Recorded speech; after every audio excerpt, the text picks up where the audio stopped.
The people who have suffered the most, secretly, are the most dangerous people in the room. Not violent, not broken, but untouchable in a way most will never understand. You've been through things you don't talk about, things that changed the way you see people, the world, yourself. And maybe right now, you're still carrying it, still pretending you're fine, still wondering why it hit you so hard. But here's what I need you to hear.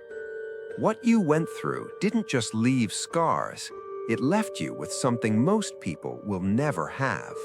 A rare, quiet kind of strength.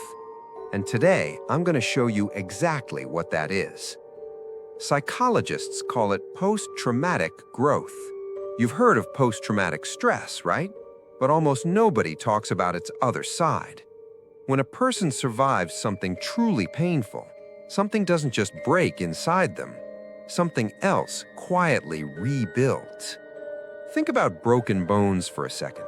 When a bone fractures and heals properly, the healed spot becomes denser than the bone around it, stronger at the break than anywhere else. Your mind works the exact same way.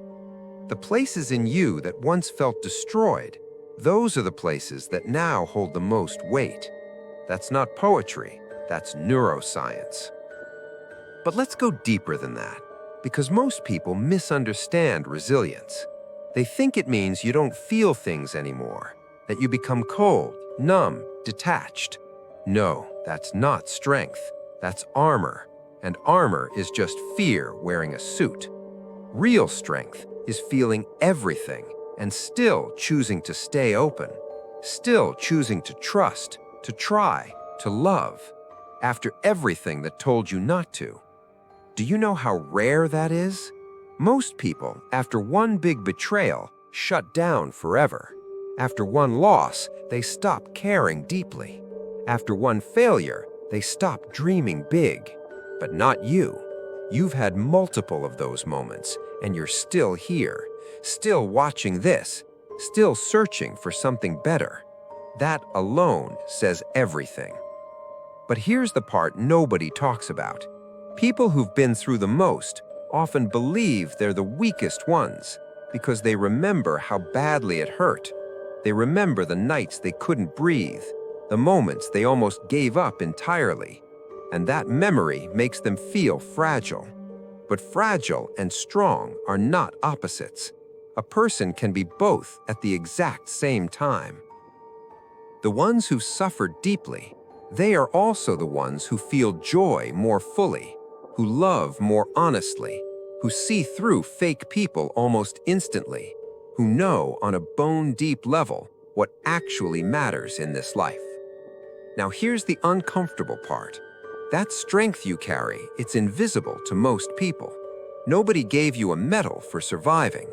Nobody sat you down and said, what you just endured was extraordinary.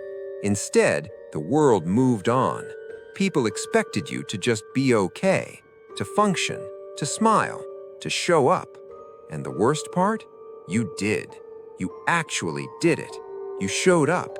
You kept going, often without a single person noticing. That kind of silent endurance has a name in psychology. It's called quiet resilience, and it's one of the rarest traits a human being can develop. Not loud, not dramatic, not performed for anyone, just real. So what do you actually do with this knowledge? First, stop apologizing for how deeply you feel. Your sensitivity is not a flaw. It is the evidence of your depth. Shallow people don't feel pain this deeply. They're not built for it.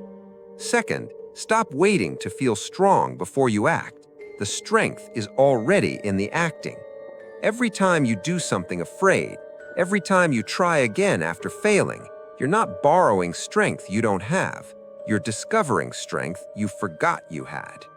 And third, recognize who you've become, not despite what you went through, but because of it.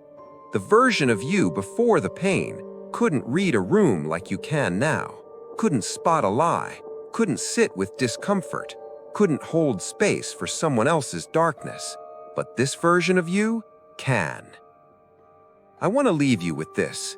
The heaviest things you've carried were never meant to break you. They were building you.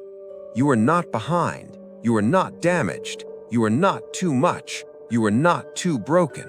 You are someone who has seen the worst and chose, quietly, stubbornly, beautifully, to keep going anyway. That's not just strength. That's the rarest kind there is. If this hit you somewhere real today, you already know what to do with it.